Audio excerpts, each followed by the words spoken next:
That's all. I'm ending there. Hi, Cathy. Good morning. This is Jameson in Cape Town. Well, Cathy, you made me laugh to myself.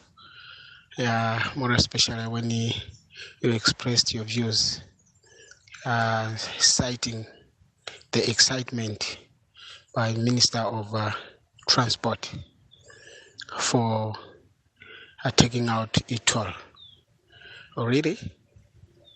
Well, this is something to reckon with. The person who supported the implementation is now on the pavilion saying this is bad and seems to be happy with that. Oh, really? Well, Jameson in Cape Town, this is amazing. Morning, Sis Cathy. This is Mzundi, my here in Pedersen.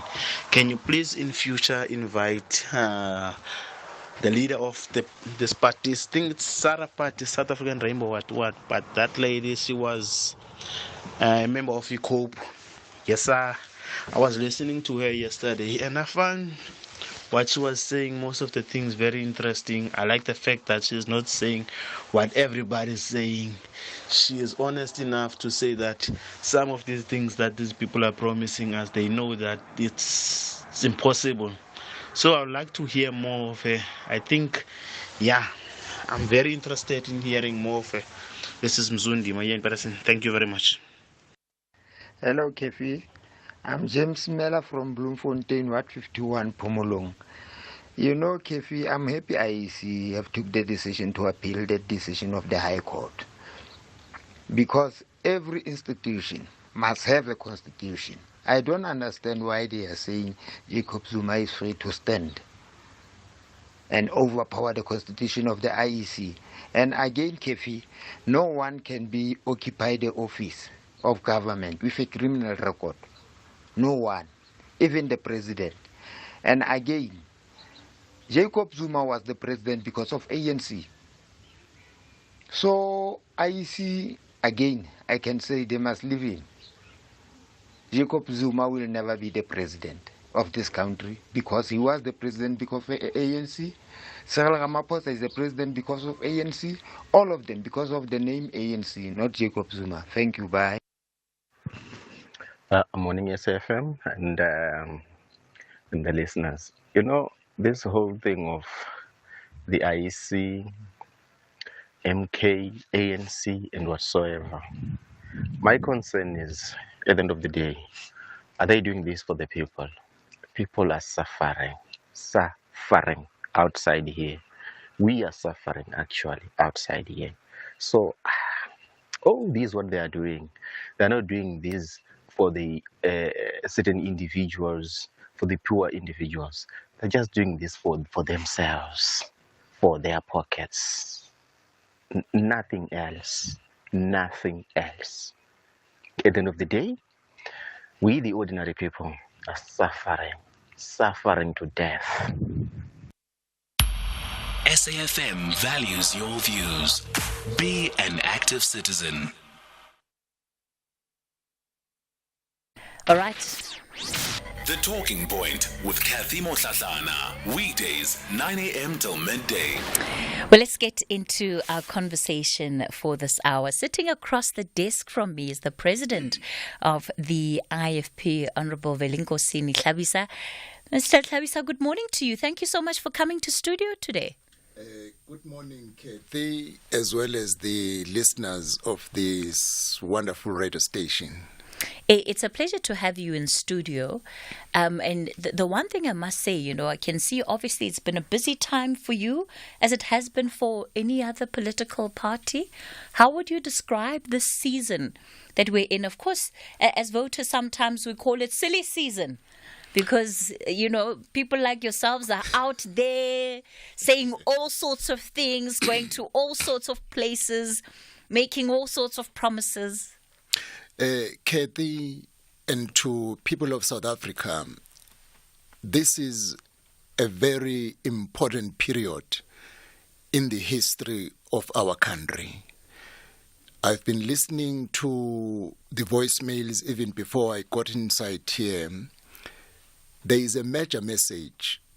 People are suffering. People want change. People want sober ideas that will bring change now for our country. And we have been looking forward to this time, and I hope the people of South Africa will use it to their own benefit. Complaining is not going to help.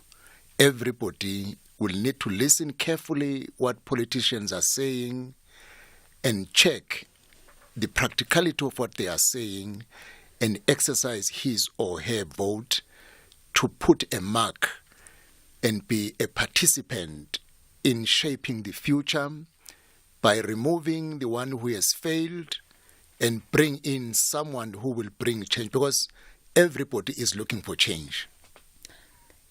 Change is also something that the IFP, of course, will be undergoing this year.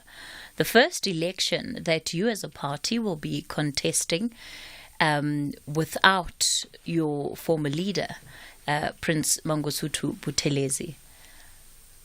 How has the process of that been like for the IFP institutionally, organizationally? Yes, Cathy. The departure of the founder of the IFP was a difficult thing we had to go through. But what is good, excuse me, the IFP is composed of leaders who have seen it all. In my case, Cathy, I joined the IFP in 1978 to date. I know all stages of the organization, and there is a team of leaders who joined in 1975 who are still present in the IFP. We saw all the times. There were good times in the IFP and there were bad times, and now we are back to good times because in terms of our support, we are growing and we are down on the ground to engage people, to give us a mandate again to contribute in our country. Prince Buthelezi did his work. In 2019, he transferred power to new leadership. He's unlike someone who died while he was still the leader or the president of the organization. And when he handed over the baton, the good thing he did, he ensured a smooth transition. There were many people, Cathy, who said once Buthelezi is gone, the IFP will follow suit. But today, every sober South African can agree that indeed the IFP is a party at work. Last year, Cathy, we had our policy conference after 10 years.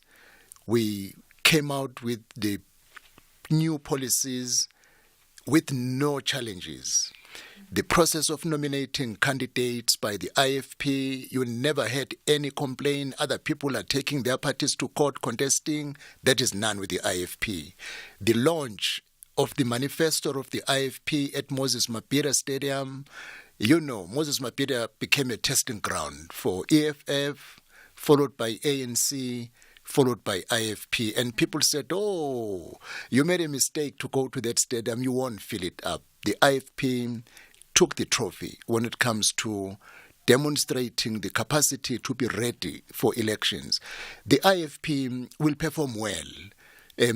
Despite the fact that the founder is no longer there, the upward trajectory, even in the by-elections, have shown since 2021.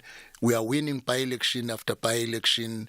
Our support is growing. The membership is growing. Branches are growing.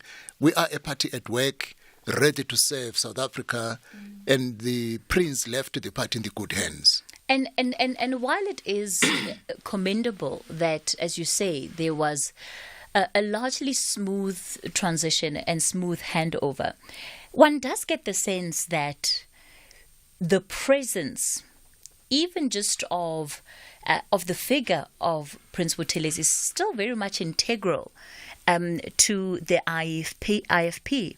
He hasn't been leader, as you rightfully say, since 2019. But, I've been handed this 13-point manifesto plan, which is great because it's a compact manifesto that's on an A4 paper, double printed, really easy to read and make sense of what the IFP's plans are. But just on that manifesto plan is your face and his face. I made a comment even on air sometime. It must have been about a month or 2 months ago. Driving on the highway, there's a big billboard of the IFP. And, you have the former or the late president of the IFP. He's really quite prominent on that billboard. And then there's you. So is that the only way that the IFP is going to continue to grow, that you have to have him there somewhere? Not at all, Cathy. At a given time, a political party makes decisions. We made a decision that during these elections, we will celebrate and dedicate our efforts to thank him for the role he played for our country over a period of 70 years. You know what, Cathy? There are many things people do not know how Princip Telezi shaped our country. But if all of us watched the funeral, we must have learnt a lesson that this was a peculiar statesman. If my memory serves me well, it was a first funeral where you have all living president of our country present in the same funeral, where you have all wings of government, the Speaker, Chief Justice, the President, in the same meeting, in the same funeral. The magnitude of people demonstrated that this man shaped our country. Now, this is a decision we made in 2024, and going forward, we will be making decisions based on the dictates of time. So it's not that he'll always be on your election campaigning material. This could be the last time. Yeah, it's a decision we made for 2024, Cathy. Okay. Yeah. So it could well be the last time. Yeah, it could be well for the last time. But you see, Cathy, at the time when Madiba left the ANC, he remained a figure even days after his departure, which is no longer the case today. Mm-hmm. All right. We're going to continue the conversation with the IFP president. Well then, what is the pressure that he's under now, rightfully so, that in the previous elections, 2019, the IFP registering an increase when it comes to the number of people that voted for the party? I would imagine that they need to be able to sustain it. How is he planning on doing that? We'll continue the conversation in a moment. So, a lady from Air Officini just turned 55, and although I'm still a spring chicken, there's a part of me that envies her, especially since she now qualifies for a Nedbank Electronic Optimum Plus account with capital guaranteed. Talk about FOMI, huh, voice man? If you mean FOMO, then definitely, boss man. And she can earn up to 12.6% interest. Anyone over 55 can open theirs via the Nedbank Money app in less than 2 minutes. See money differently. Nedbank. We're a licensed FSP and registered credit provider. T's and C's apply. The boys of Steve Barker resist to leave the pitch without a ticket to the semis. But there's a big problem. Kevin Hunt's boys say the last dance of happiness belongs to them. This is the Nedbank Cup quarterfinal battle. Stellies versus Matsatsansa Pitori on Saturday, 13 April at 2:30 p.m. Live on SABC1 and SABC radio stations. Also available on SABC Plus and SABCSport.com. # We Love It Here. Proudly brought to you by SABC Sport. For the love of the game. # SAFM Talking Point. We continue the conversation on the Talking Point. The IFP President Velinkosi Mhlabisa joining me in studio. Of course, I'll also be taking your calls, contributions to this conversation. That will be a little bit later on in the hour after the latest news headlines.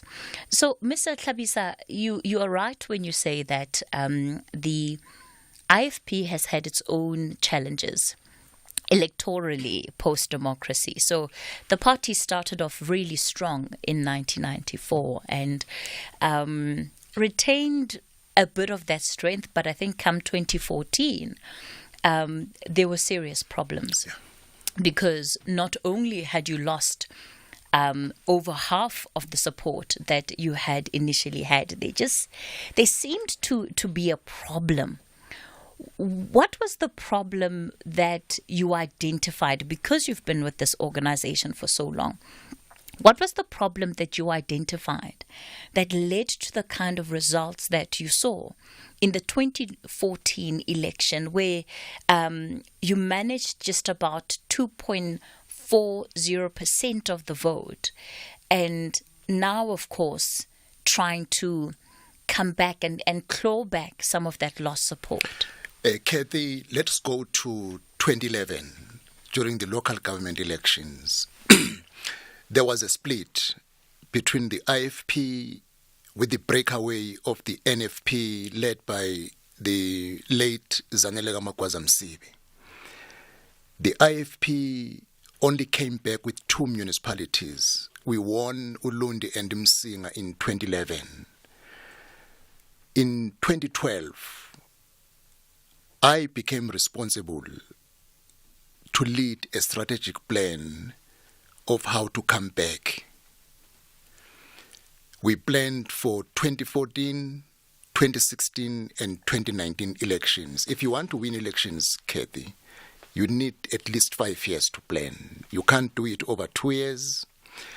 And we realized that in 2012, there is little we can do to change 2014 because it's 2 years down the line.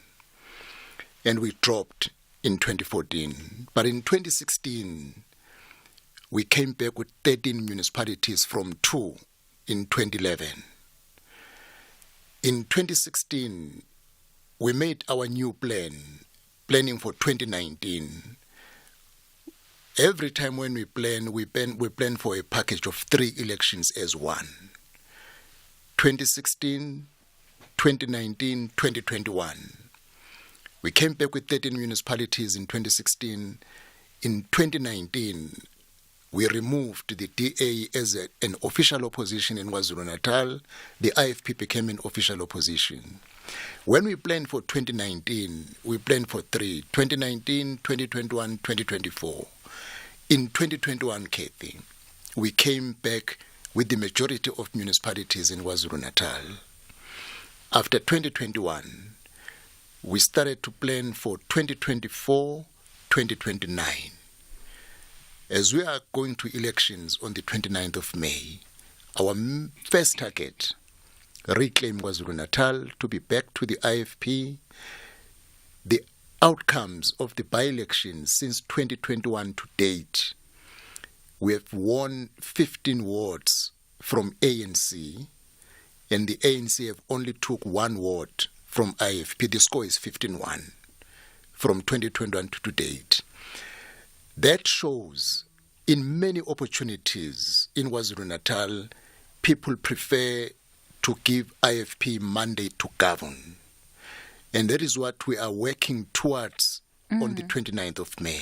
How much of that success would you say is attributable to a genuine growth in the IFP because you're able to win new votes? And again, this is off the backdrop of, number one, local elections. We know that participation in those elections is always lower than what it is in national elections. And in 2019, yes, you're right about the breakaway and the formation of the NFP. But again, in 2019, the NFP wasn't able to contest. And so there very much is analysis that says, well, that actually benefited the IFP. No. The NFP got an opportunity to participate after 2019. The results always favored the IFP. Come to Gauteng, Cathy. In 2021, we registered a tremendous growth in terms of our councillors. We even won wards in Gauteng. Between 2021 and to date, we have done very well in Mpumalanga province, in Limpopo, in Northwest and Free State. the COVID-19 had a serious impact in our strategy because we had planned to increase our national footprint when we took over the baton from Prince Mangosuthu Buthelezi in 2019. Unfortunately, our plans were interrupted by COVID-19, and when the COVID-19 came to almost an end, an election date had been announced for the local government elections. That disrupted our national growth. But as I speak today, we are confident that we will do well at a national level. In the National Assembly, we will be coming with a sizable number that will push down the ruling party below 50% so that we remove them from power and an alternative government take over. In KwaZulu-Natal, we plan to reclaim the province alone. If that doesn't happen, we will be leading a coalition government. Here in Gauteng, our vote will push down the ruling party below 50% and remove them from power, and an alternative government take over. And the IFP will be at an executive level in terms of decision making, both in Gauteng and at a national government level, and give a fresh new direction to resolve the challenges facing the people of South Africa, some of which are unnecessary. Crime is a failure of our government. The increasing unemployment is a failure of our government. Load shedding is an indictment to our government. Poor maintenance of infrastructure is a shame on our government. All right. We're going to continue the conversation with the IFP President, Vilinkosini Hlabisa, in a moment. It's 10:30. Good morning, I'm Anne Musa. In the headlines, the Electoral Commission says it's proceeding with its application for leave to appeal the ruling of the Electoral Court in favour of the Umkhonto weSizwe party, despite the court not furnishing the Commission with its reasons. 6 families that lost their loved ones in the bus crash in which 45 people were killed in Limpopo during the Easter weekend have arrived to receive their remains at the Mukupane Hospital from Botswana. And the city of Johannesburg has issued a warning to all defaulting residential property owners and businesses that it will soon start blacklisting them to recover the money they owe it. I'll have details on these and other stories at 11. Taking a look at your markets this morning, the rand is currently trading at 18 rand 86 to the dollar, 23 rand 36 to the pound, and 19 rand 93 to the euro. Markets in Asia were mostly in the red at the closing bell, the JSE mainly higher in mid-morning trade. Markets in Europe are currently green across the board. Gold is trading at $2,397, platinum $1,000 per ounce. The price of Brent crude oil is at $90.41 a barrel. The Talking Point with Cathy Mohlahlana. Weekdays, 9 a.m. till midday. We continue the conversation on the Talking Point. We are in conversation with the IFP President, Vilinkosini Hlabisa. We're talking about their approach then to this year's elections and what the party believes will be in store for it. So, Mr. Hlabisa, judging by just how clear you are in your framework for what happens, number one, part of the planning for the IFPs that come what may, whatever percentage of the vote you have, you are going to be using it to contribute towards getting the ANC out of government. Cathy, people of South Africa needs a government that cares. A government that have solutions to self-made challenges that affect our people. The first thing that you need to do to get things right, get politics right. In South Africa, it is not a problem of money, that we do not have money or we do not have manpower. Other countries have a shortage of people to work. They even invite people from outside country. That is not the case in South Africa. We have sufficient manpower. They are sitting at home. Worse, even graduates, they can't get job opportunities. Where is the problem? The problem is with the political administration of our country. So now, if you want to fix South Africa, remove the government that has failed our people. That should be a priority, but you must not end there. Have a solution. What is the IFP's solution? There are key critical issues affecting our people. Unemployment. Create a conducive environment that will create job opportunities for our people. There is a combination of factors that impact on unemployment. Load shedding. You won't have foreign investors having keen interest to invest in a country with high load shedding. Come up with a turnaround plan at a short space to deal with load shedding. When you commission power stations, commission them, finish them, get them serving the purpose. Maintain the infrastructure you have.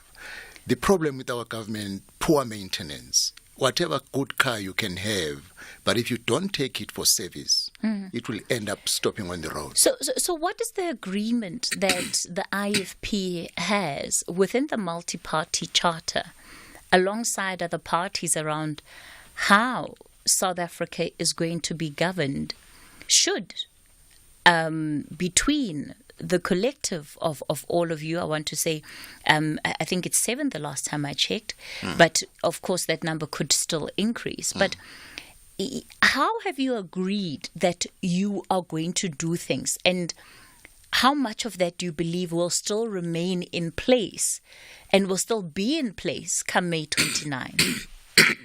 Excuse me, Cathy. Cathy, we have done a great groundwork. The truth is, coalition have come to stay in South Africa. As we are seeing it at a local government sphere, as a resident of Gauteng, you know the devastation of a poorly formed government at COJ, at Eguruleni, where it's mayor after mayor, and with no tangible service delivery going to people. Since May last year, we are meeting fortnightly every Thursday, since May last year without fail, preparing for a new government. We have put together our policies because we do not agree on everything. There are things we differ on, but we have identified our common points, common goals, common issues, and consolidated them, that should we manage to get the popular vote from the people of South Africa, we will implement the policies that will change the economy of our country, deal with load shedding, deal with crime, deal with corruption, ensure that you don't deploy people with no capacity, but people are employed on merit, both as political leaders at MEC level, ministerial level, as well as the employees. So it's based on best outcome scenario for the parties in the charter. What happens if things don't go according to plan? So you spoke about the importance of being able to reclaim KZN as the IFP. You believe that you'll be able to do it in this election.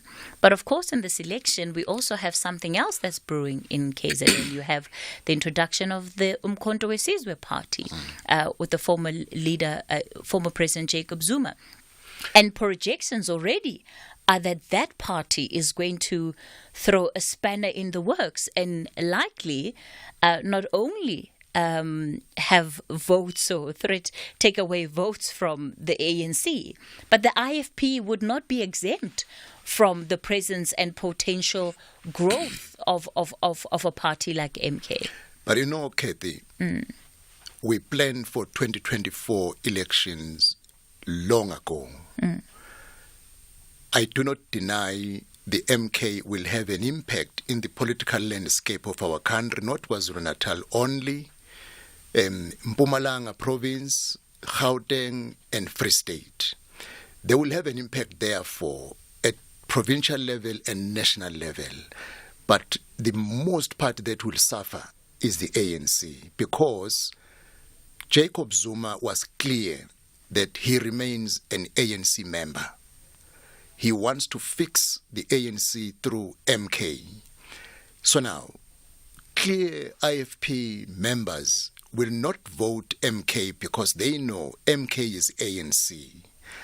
But indeed, they are going to be a factor. Now, you say, what if it doesn't happen the way you're planning in terms of the coalition under the multi-party charter? The first thing that we also appeal to the media, there is 14 million South Africans who are registered voters, but they don't go to the voting station. Why? They say there is no point of voting because I'm unemployed, there is crime, the list is too long. We need to activate the 14 million that this time around participate. You must protest through the ballot box using your vote, because you don't like the current government, vote it out. Here is an alternative. But in case things don't work, Cathy, the IFP believes the country will have to go forward. South Africa in 1994 to 2004 was under the government of national unity. You see, the ANC with majority is a different ANC without a majority. They cannot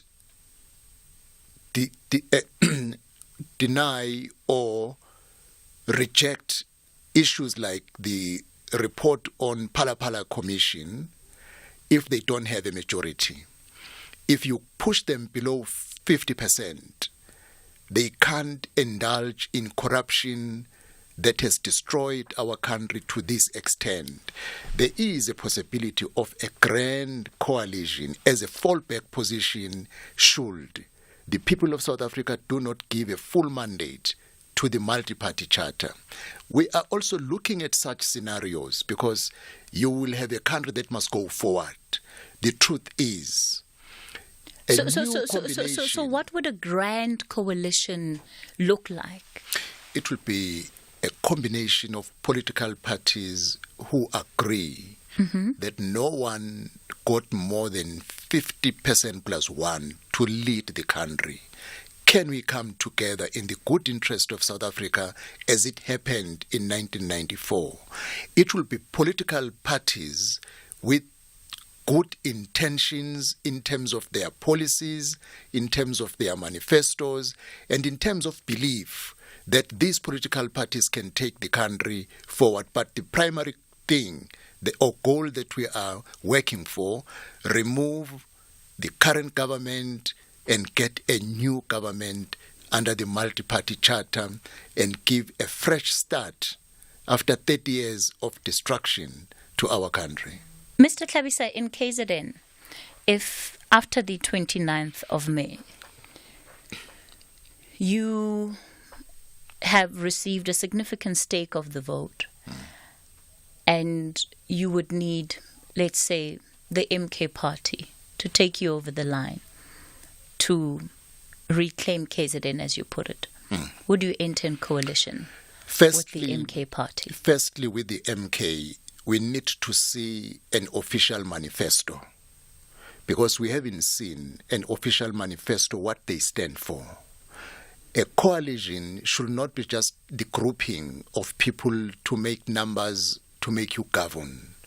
It must be a grouping of people whose policies, manifestos, talk to each other and will take the country forward. Until we see the manifesto of the MK, a decision can be made after that time. But as it stands, the IFP is in a good shape to reclaim, but we have a multi-party charter partners again in KwaZulu-Natal, which I don't foresee the grouping of the multi-party charter being unable to get 50% 50% plus one, but anything can happen. So what have you agreed to? Is it a case of, as the IFP, we want premiership of KZN, and then we will forego potentially some positions at a national level? No.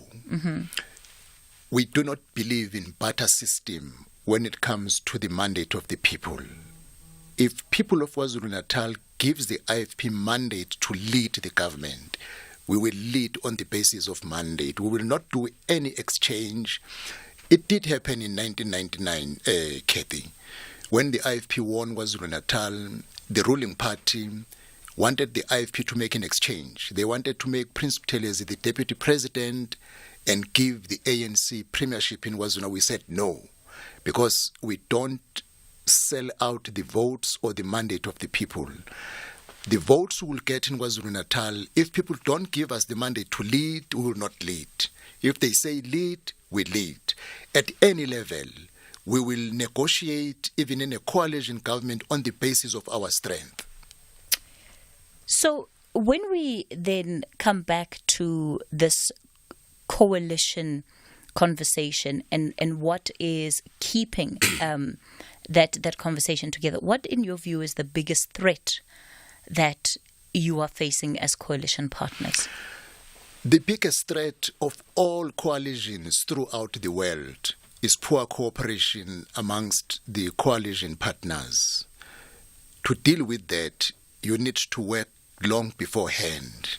In South Africa, which is very unfortunate, you have only 14 days after the release of the results to form a new government. In other countries, you can negotiate until 6 months or even a year. So now, the biggest threat is to get a coalition government that will not be able to function. But we have overcome that threat in the multi-party charter. As I've said, since May, we meet every fortnight to find common ground, establish trust amongst ourselves, identify divergent points.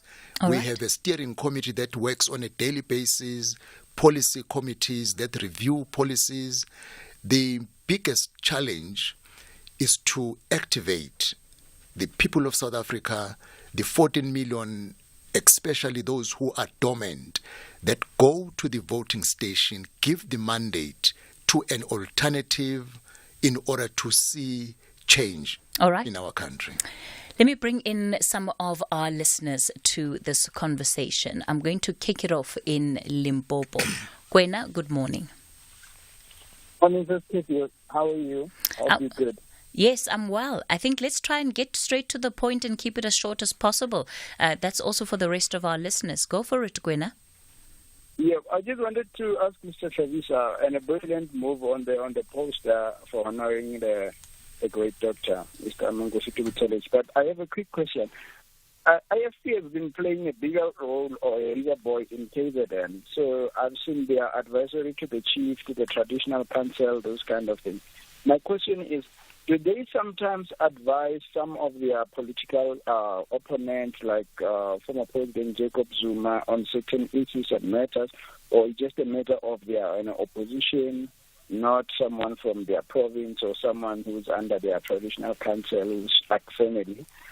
Because the behavior, if you listen to the conversation now of Mr. Kavisa, it's a mature conversation, which I don't think it happens across the board with other opposition parties.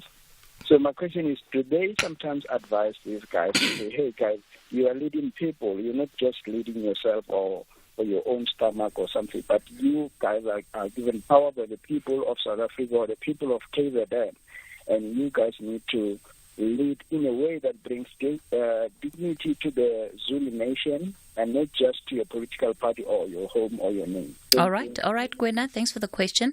Billy Masha, you're in Skukune. Good morning. How are you? Good, Billy, go for it. Good, sir. Let me congratulate Gosi Shavisa for a spelling manifesto that he presented in Mosmapita. It's not ambiguous, but there are two elements that I want to raise with him regarding the tribalism element within the IFP as a party, whereby he's raising an issue of the Zulu kingship being above other kingships in the country. What is his view about that? And the other one, in terms of rural development, there's a negligence of rural development because of the same traditional leadership here, whereby development is centered around traditional leaders and ignore the masses on the ground. And it comes at the expense of the very same poor people, whereby traditional leaders happen to be in charge of resources like land and other economic means. May you clarify me on that point? Thank you very much. All right. David, you're in Pietermaritzburg. Good morning. Morning, Cathy. We can talk politics till the cows come home, but it's clear that the ticking time bomb is the unemployment of the black youth. Here in KZN, Cathy, employment favors Indians. It's clear. And the private sector is applying the door-keeping strategy when it comes to employment of black youth as well as the business opportunities. And the IFP is having this arrangement with the DA, I don't know what they call it, or the moonshot. And the DA, it's clear that they're having their own constituency, which is the white people and a bit of Indians that they are pushing for when it comes to opportunities. So how are they going to ensure that black people benefit since they're having this arrangement with the DA? If you look in Cape Town, for instance, opportunities are given to the white people. Black people are not considered. So that is my concern as to how are they going to ensure that black people are taken out of poverty, they benefit on the employment opportunities here, specifically in KZN. All right. Thank you, David, thanks for the question. I'm going to give you an opportunity to answer those that first round of questions. Please try to keep your responses as brief as possible so that we can take more callers. Very much, Cathy. Let me start with David. The IFP is a different political party from the DA. The IFP believes, and we are aware of the disparities between black and white. Poverty is growing every day amongst black people. We are quite aware of that one. We need a government that will be determined to fix those challenges other than complaining about the DA. It will be the responsibility of the IFP as a government to address the living conditions of our people in Western Cape and wherever they live in South Africa. The issue of unemployment amongst youth, it's a real challenge. Yes, one person will say we see the Indian community being favored, but it's a small population if you compare to the greater number of the black people who are sitting at home as a result of the failure of the government. If you have medical doctors, teachers, social workers, nurses, the list is long. You cannot blame that to a particular racial group. You must put squarely the blame at the door of the government because posts are vacant in these government institutions, but the money is not there to pay these people. Going to Billy at Sekukune, Billy and all people of South Africa, it is not true that development in rural areas or in KwaZulu is championed by Amakosi. South Africa is ward to ward demarcated. Every single piece of land is under a ward councillor and a ward committee. Development is championed through municipalities, not through Amakosi. Yes, we can come from the past history where it was known Amakosi have a major role in communities. They have clearly defined duties, but when it comes to development, it is the role of the councillors, it is the role of the MPs and MPLs to see that communities advance where they reside. On the issue of promoting the king of the Zulu as superior amongst other kings, that is not the position of the IFP. If you hear someone saying that from KwaZulu, you must not always say it is a position of the IFP. Then Kwena spoke about, do you advise other leaders? Really, we wish we could do so. But when we get opportunities, like when there is a reckless statement of violence, the IFP always come out clearly that refrain from inflammatory statements.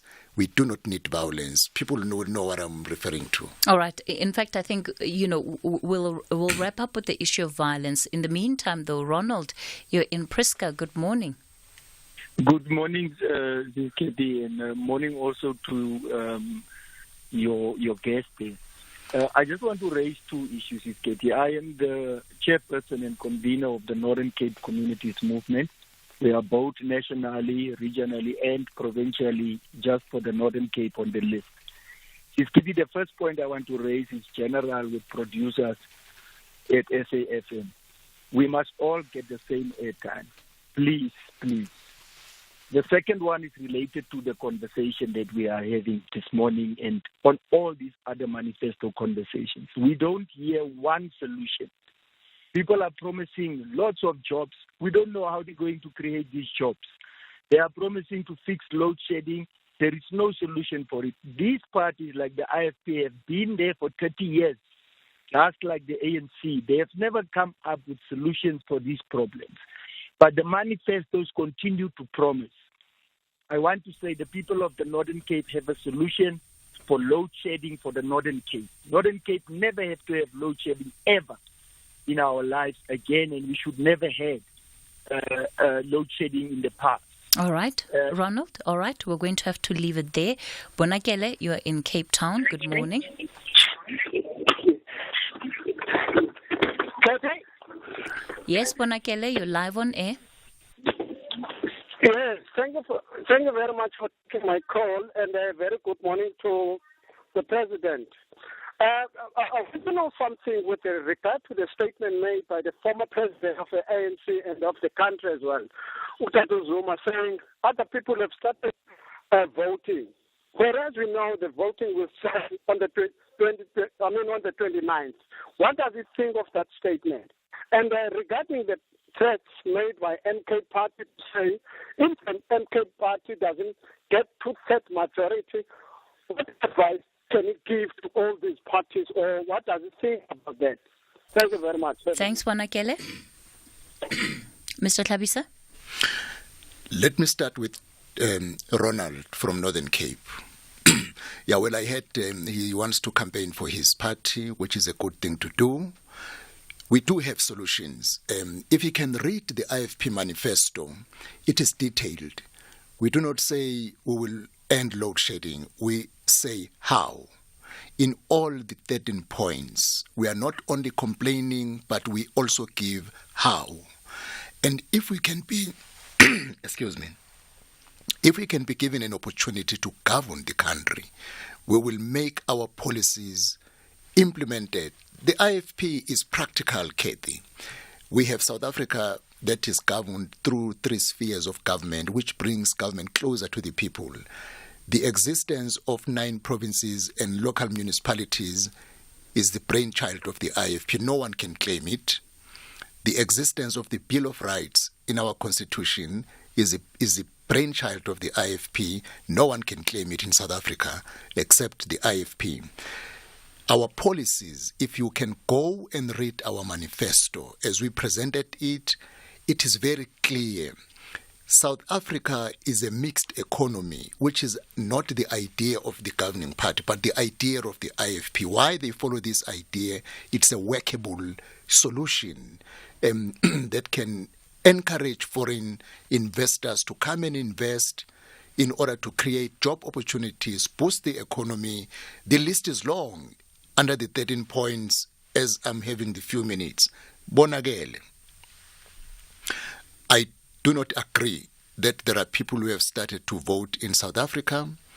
The ballot papers have not yet been produced, so there is no one who has started voting. I think I can just end there.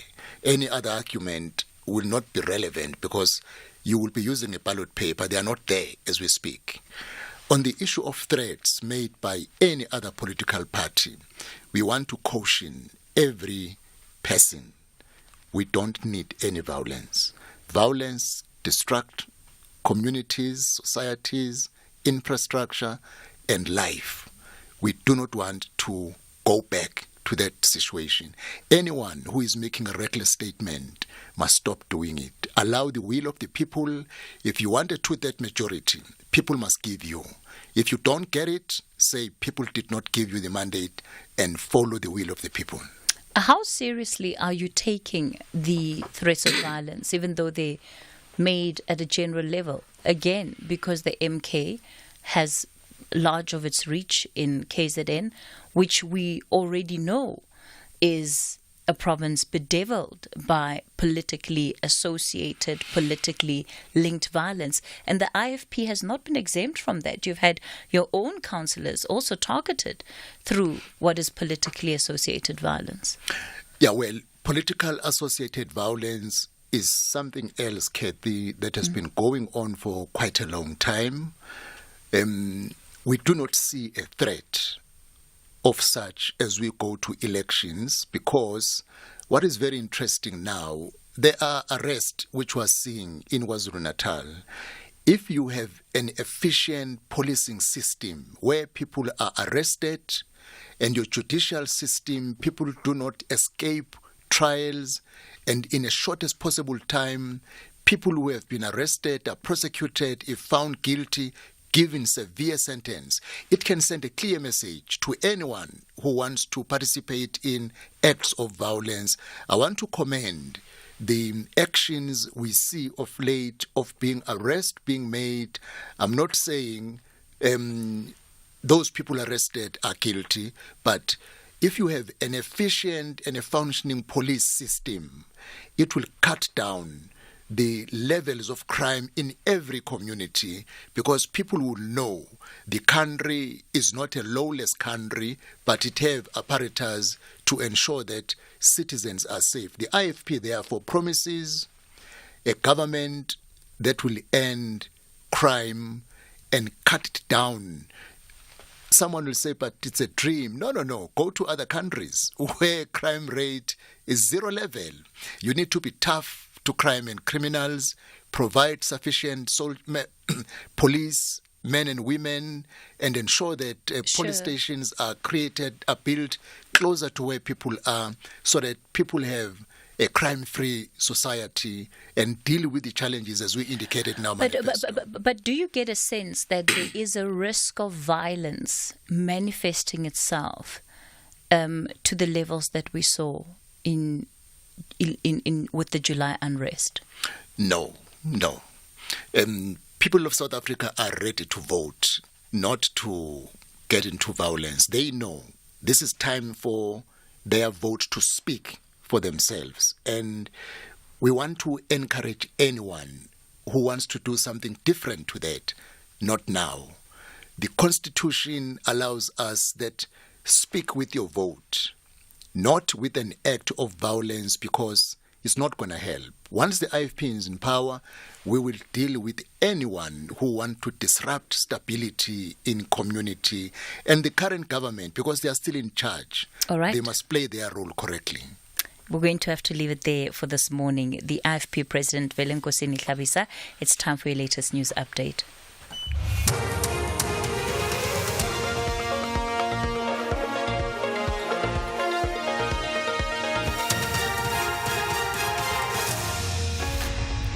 In our top stories, IEC seeks leave to appeal electoral court ruling, and Argentine court blames Iran for deadly 1994 bombing. Good morning. We start with election news.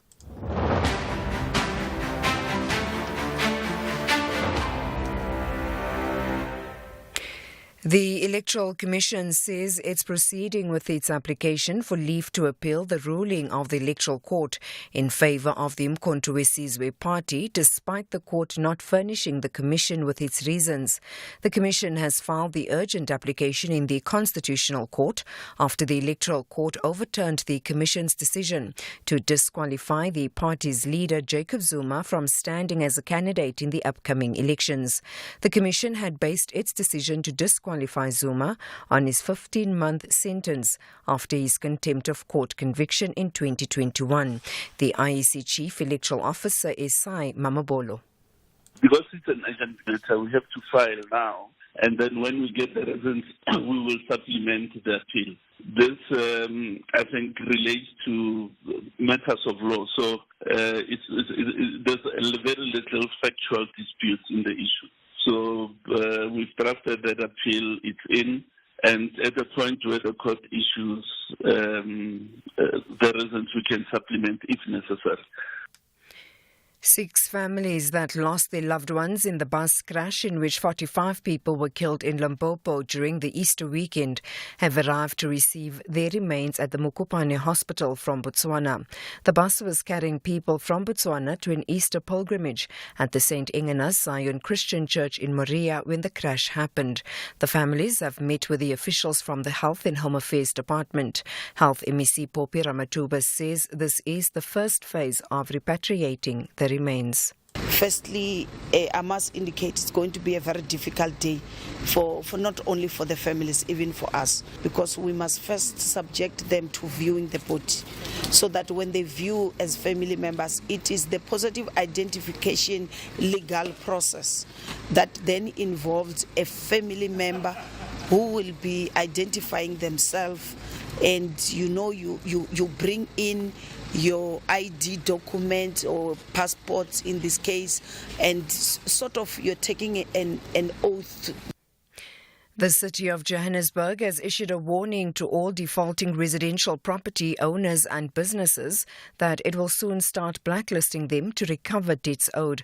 The city is owed up to 52 billion rand in rates. It also intends to invoke its credit control and debt collection policy by reporting defaulting payers to appropriate credit bureaus.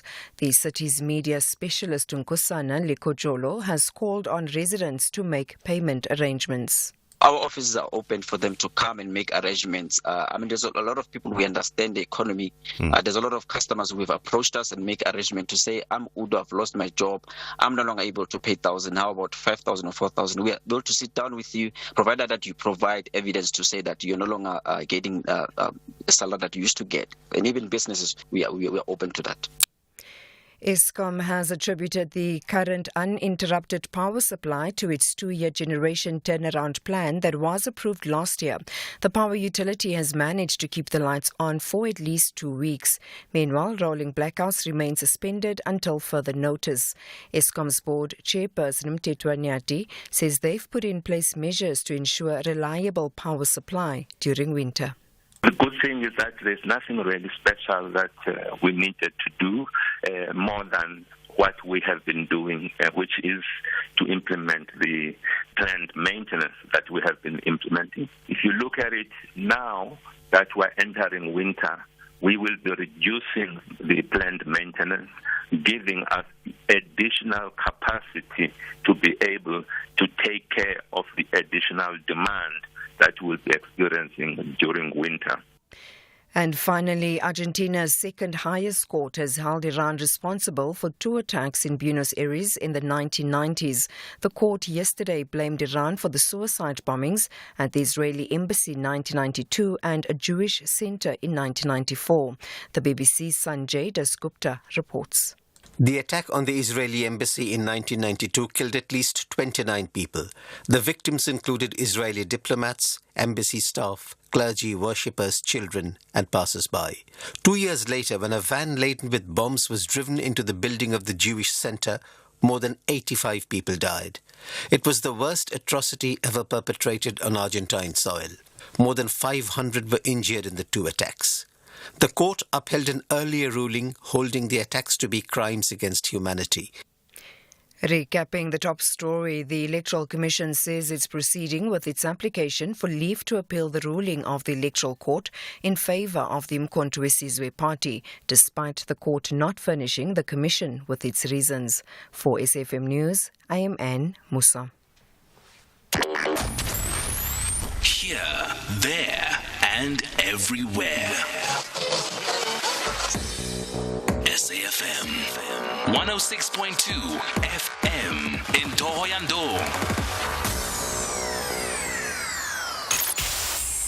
The Talking Point with Cathy Mohlahlana. Weekdays, 9 a.m. till midday. The Friday Wind Down. Kick off your weekend the right way.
Our guest on the Friday Wind Down today, Tandi Duli. Those are some of, shall I say, the cool and warm sounds of Tandi. Tandi, good morning. Thank you so much for making time to spend with us over the last hour of the show this week. Good morning, Cathy. Thank you so much for having me. You know, you have been in the industry for close on 13 years now, maybe just slightly above, slightly below. You'll correct me where I'm wrong. But you started off as a very young person in the industry. But if I recall correctly, you've always been clear about the fact that you didn't necessarily want to follow the mainstream idea of what an artist should be. You've always just carved your own path. I guess you could say it that way. I don't think it was anything that I was very intentional about. I just think I was trying to put myself out there without waiting for opportunities to come to me. So yeah, I think in a way it expressed itself as me being kind of on the outer sides of the way the industry usually works. But I think at the time as well, a lot of my peers were venturing into recording their own music and pushing it independently. So it's a bit how I was doing things, but it was a bit also a product of the time that I was in. Yeah, and that still very much continues to be the trend, especially with young artists that are wanting to break out into the business, and again are not necessarily willing to wait for the so-called big deal or big contract in order for the music to be heard. What would you say has shaped your experiences, Tandi? You mean in musically? Oh, wow. Well, the song you just played now is a song that my grandfather wrote, and I'd say the very first place that shaped my influence around music is my family. The heritage that I grew up with, having gathered always singing his music and other kind of choral music when we were together as a family. That has shaped a lot of my taste, I guess, in music. I also have a very wide range of tastes of music that come from the very different characters that are in my family. And many of them are there. So I think it's just the family environment I grew up in. It's the fact that I played music and was exposed to that music. And I think also just the sounds of South Africa, growing up in the 90s in South Africa, there was a lot of amazing music. As usual, we're always putting out some great music with every era. And in my era, it was kwaito, it was house music. So I think some of everything is part of the shaping of my music, what I hear around me, as well as some of the things I grew up with. I'm always interested in what artists say about their upbringing and how much of exposure to music then also ultimately influences not only the fact that they became musicians, but also the choice of music they decide to do. Because I ask myself, well, how different is it to, let's say, in many other households? So if maybe I have a mom or dad that loves music, they're always playing the radio, playing, well, now I guess it won't be records anymore, but playing whatever records they like, whether it's off Spotify, iTunes, whatever the case might be, whichever, listening, streaming service of choice.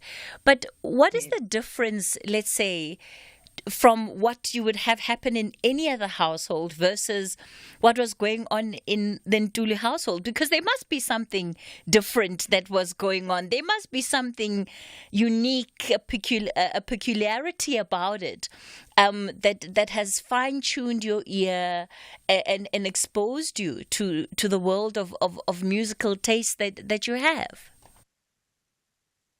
I've never really thought of that. I just I guess I think it has a lot to do with the fact that the stories I've heard of my grandfather, it wasn't just a matter of singing and, when we're praying, we sing, but it was also just encouraging the kids to play an instrument.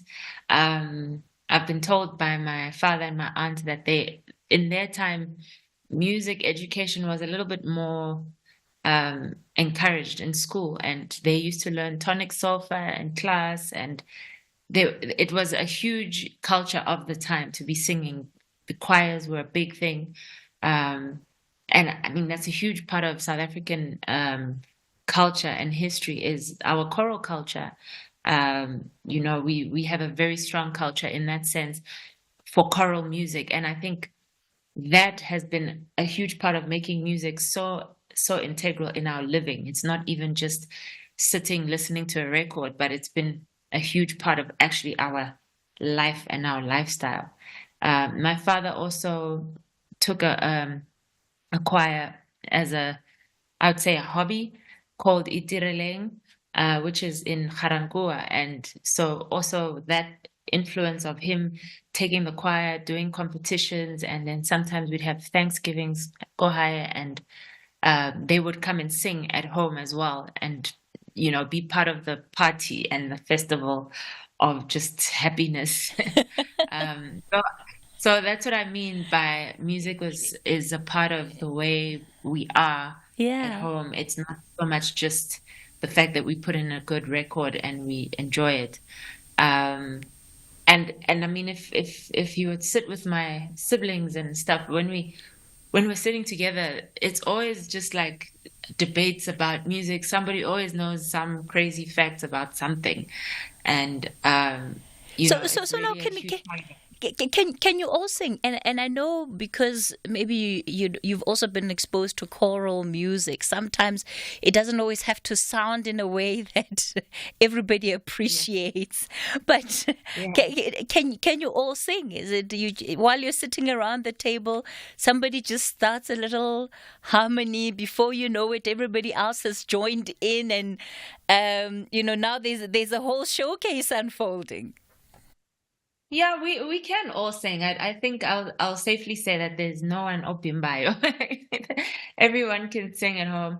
I mean, we don't necessarily sit around the table and sing, but it's usually part of maybe prayer time, or when we're celebrating things and we are singing different songs. But yes, it is really a thing of someone can start something and then we join in. There are those of us who sing better than others, but we can all hold a note. And I think, there's a real deep love for music at home. So, it permeates every part of our being together. It sounds like a fantastic culture to be around and just to grow up in. Our Friday wind down guest is Tandi Duli. That's a little bit of just her upbringing and the kind of environment she's grown up in. We'll continue the conversation with her. Of course, within this period of her career, she's also been able to develop quite a track record for herself, including being nominated for several awards, winning some of them. So she's achieved quite a lot. We'll get into some of that when we continue with the conversation on the Friday Wind Down. Wake up to the stories that warm your heart and ignite your spirit every morning on Expresso. Do you know a young hero making waves in your community? We want to hear from you. Share their inspiring stories with us on our WhatsApp line 063-408-8863, and let's celebrate their achievements together. And here's the best part. You could join us live in studio to tell your story. Expresso Morning Show every weekday morning at 6 to 9 a.m. only on S3. The boys of Steve Barker resist to leave the pitch without a ticket to the semis. But there's a big problem. Kevin Hunt's boys say the last dance of happiness belongs to them. This is the Nedbank Cup quarterfinal battle. Stellies versus Matsatsanza Pitori on Saturday, 13 April at 2:30 p.m.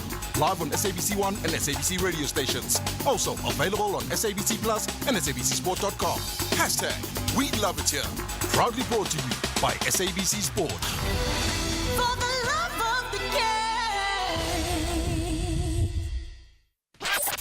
Full Circle with Bridget Masinga. I'm unprepared for this rapid fire. I'm just going to put that out there as a disclaimer. The thought just came to my mind right now. If you had to have dinner with one person, who would it be? Rihanna. She's fabulous, and she also has like a great business ethic. She needs to teach me a lot of things. Right? Okay. If there was one piece of advice that you would not listen to. That's a hard one. You know, when I first came out, there was a whole thing of you're not special, you know, things happen to everyone. I would not take that advice. We are special. I believe in being delusional. Delusion will get you far. Believe that you are special and that you are meant to be at a higher place, and then things will happen for you. That was Miss Universe, Zozibini Tunzi. The Full Circle with Bridget Masinga, Monday to Friday, 1 to 3 p.m. Cathy Mohlahlana on SAFM. Celebrating our music heritage right here on the Friday Wind Down.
Hey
That is Amazing Grace by Tandi Duli. No surprises why a publication such as The Guardian gave her latest work 4 stars, and really had nothing but rave reviews, because this is the kind of music that she puts together. We'll continue the conversation with her on the Friday Wind Down. It's 11:30, time for your latest news headlines.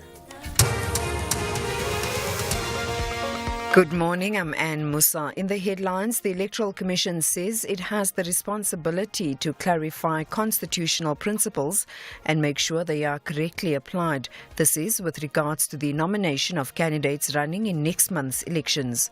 The Limpopo Health MEC Popi Ramathuba says all the legal processes to repatriate the remains of those who were killed in a bus crash during the Easter weekend to Botswana will be done at the Mokopane Hospital. And a 5-year-old child has been sexually assaulted allegedly by a scholar transport driver outside Zanin in Limpopo. The accused has been arrested and has appeared in court. Details on these and other stories at 12. TV licenses have developed a new GIS-linked national address database to ensure that we can communicate with all our valued license holders. We now have a visual of all licensed and unlicensed households nationwide in order to effectively communicate with you. We remind you to take note of our payment reminders and avoid paying penalties due to non-compliance or choosing to ignore your legal obligation to pay your license fees. We can communicate with all our license holders through cost-effective electronic methods, enabling us to collect license fees and continue to support the national broadcaster, the SABC, in accordance with Section 27 of the Broadcasting Act No. 4 of 1999 as amended. TV licenses. Pay yours. Make a difference. University of Johannesburg and University of the Western Cape have a mammoth task to illustrate what a pitch distinction looks like. This is the Hollywood Bet Super League. Witness the varsity derby, UJ Ladies FC versus UWC Ladies FC, the Sunday 14 April at 3 p.m.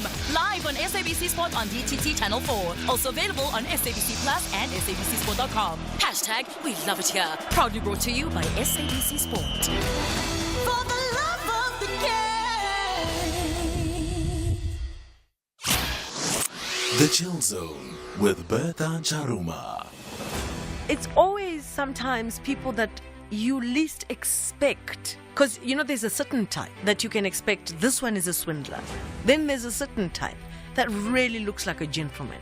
And they give you all the ringing bells that are beautiful. And you become so consumed, so overwhelmed, so dizzy from the affection. You overlook all the red flags. Okay, Ms. B, what do you think a swindler is going to look like? Because that's exactly what they look like. They look like gentlemen, a successful businessman. They will look like perfect guy. It's actually quite funny. They'll never look thuggish or they're not going to look like a criminal. They'll definitely be looking very smooth. They look like Thabo Bester. You're making me laugh. Bertha Charuma, Fridays 8 p.m. to 12 a.m. The Talking Point with Cathy Mohlahlana. Weekdays, 9 a.m. till midday. You're listening to the Friday Wind Down. Tandi Duli is our guest. Of course, I also take your WhatsApp voice notes for her on 0614 104 107. You can also call in on 086 000 2032. So, Tandi, let's talk about the process that you go through when making music.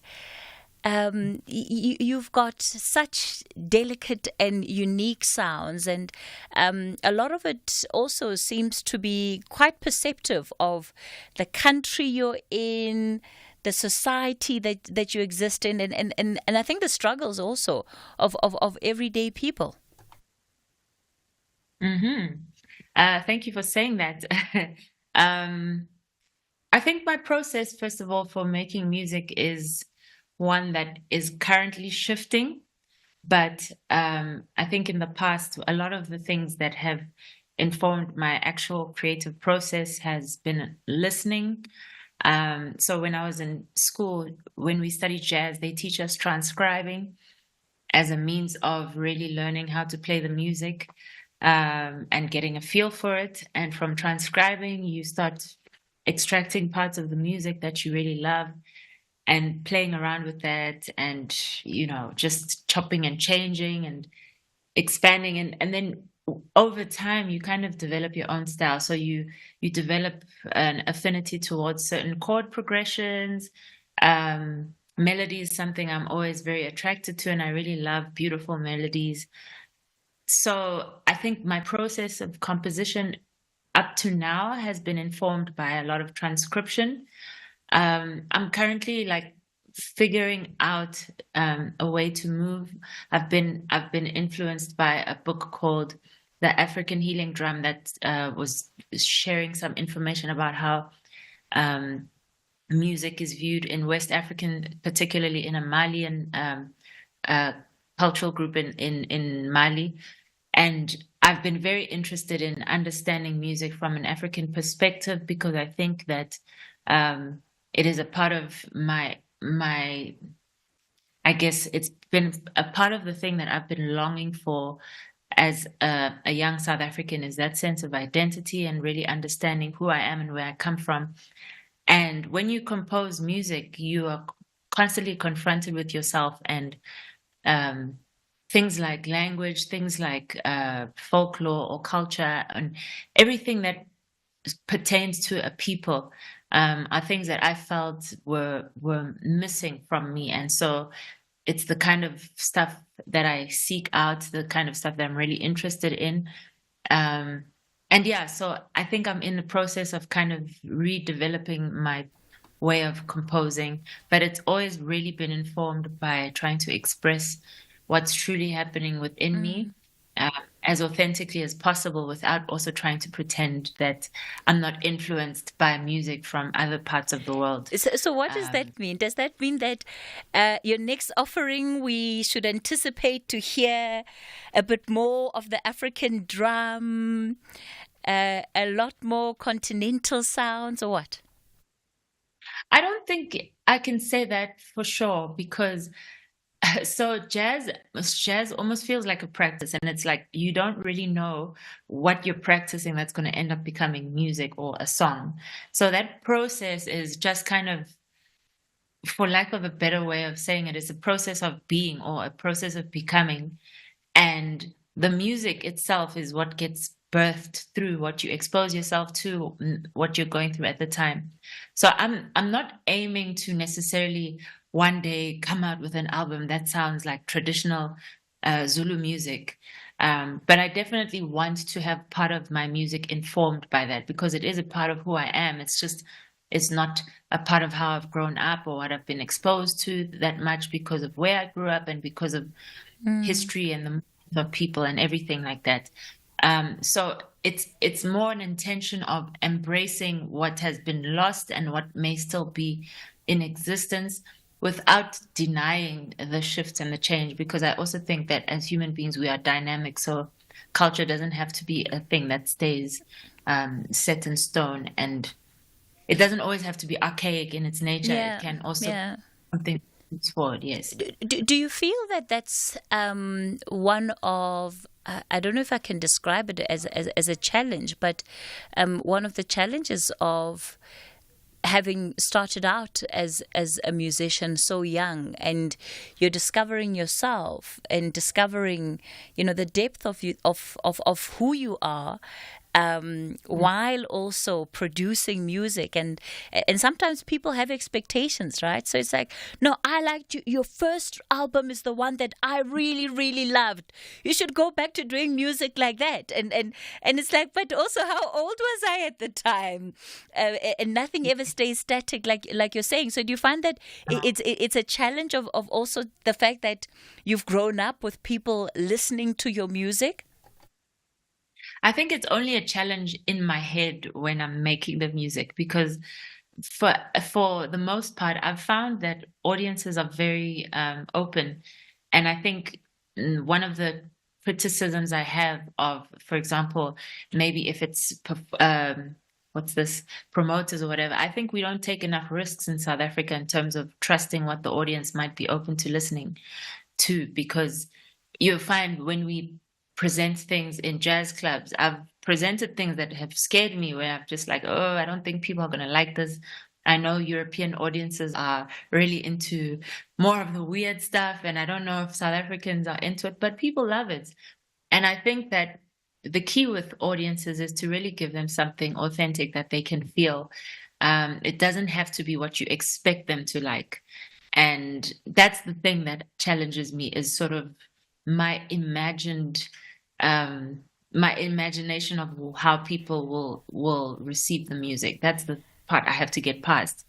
But for the most part, I mean, with this album, I didn't even know how people would receive it. And there's a lot of songs on the album, Rainbow Revisited, that people liked that I didn't expect them to like, and it's been like that with all my albums. Actually, there's always been a song that almost didn't make it to the album that people really loved. So there's a part of this whole journey that requires a lot of faith and trust, and also knowing that this is not about you. This is bigger than you, because if you're going to dictate everything, you're going to miss the message of the music that's trying to be brought forth. So I kind of feel like when I'm in my creative mode, there's a higher level of myself that's at play, and the music that comes out, it tends to connect to people because it's not my physical self, let's say, that's involved with writing it. It's also a bigger part of me that's connected to the whole of everything. Yeah. I want to pick up on a word that you used, and you used the word weird, right? In describing some of the music. Have you ever thought of yourself or even the music that you're putting together as weird? Especially because jazz is it's already a niche, right? And people who listen to jazz, it's like they've got extra special ears. They can hear things that others can't hear. So, the ear of of a committed jazz listener is quite tuned. And so I'm curious about weird and what weird in the context of jazz would look like, because lots of people think jazz on its own is weird as a genre. Well, I think weird, yes. I often think the stuff I make is weird because I don't even know, like, who...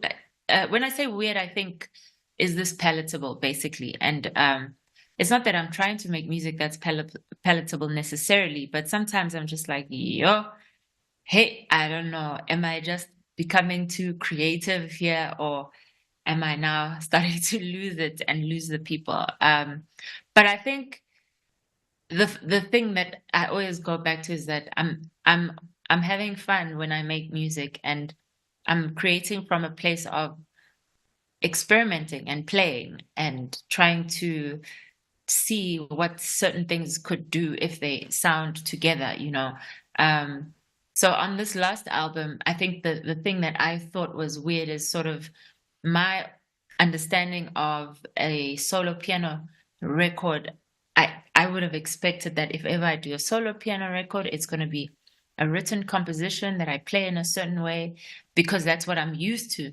But because of the approach with my collaborator, Carlos Nino, it was very much improvised, and a lot of intuition, a lot of feeling for it was part of the process of shaping it and making it an album.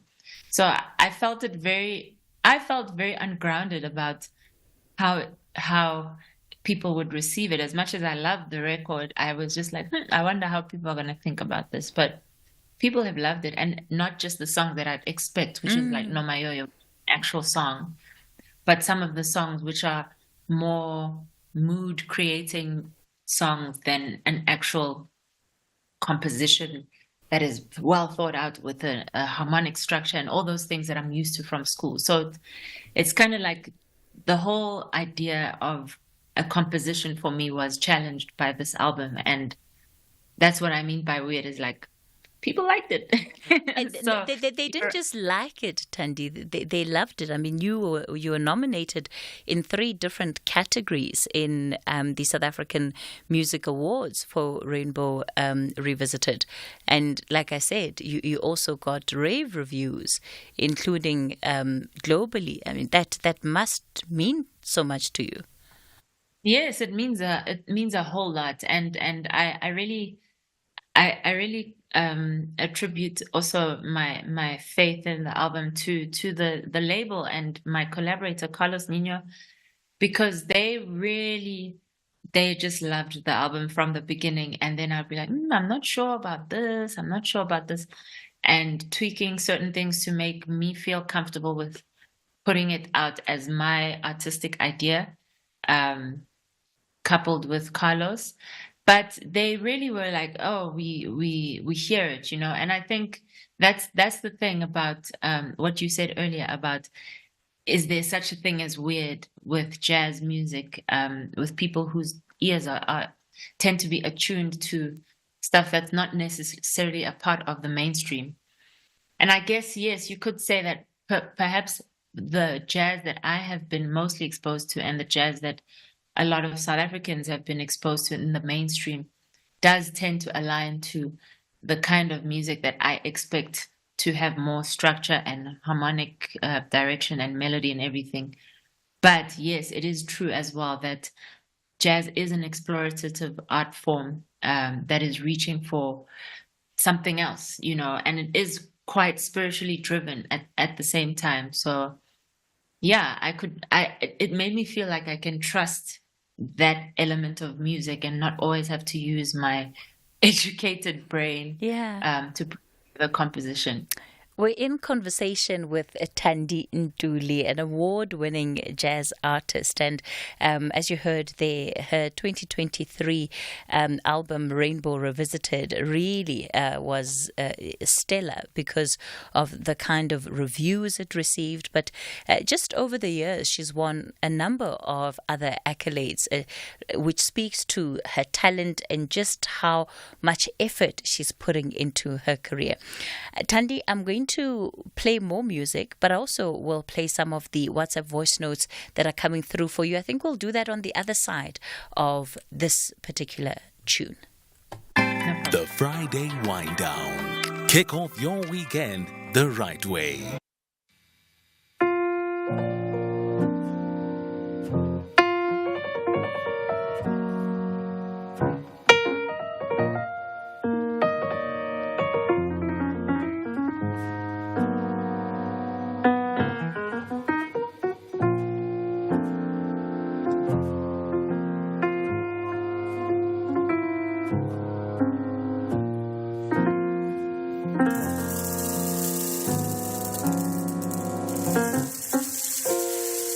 There's no wrong turn on a smiling road, lest you forget to breathe. Circle in cycles of fading moons to swell again with cheer.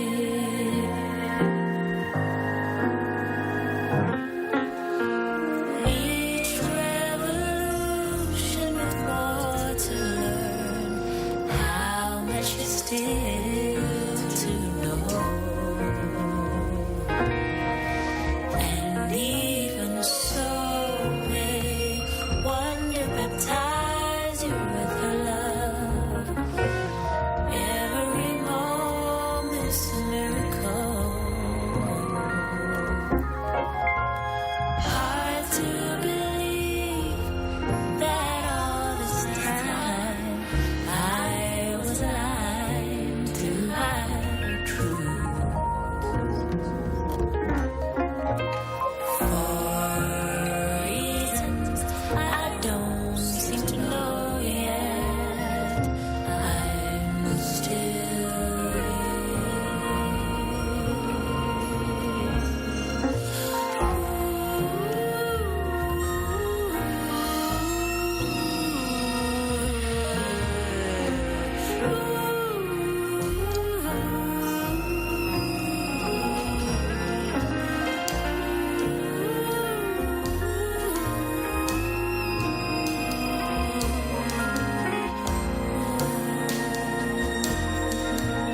Let's have the conversation.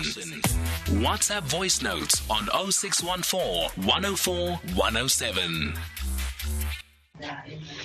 Everybody, good morning, Kath. Wow, the song that you just played, wow, that's a beautiful song. I can tell if a song is beautiful.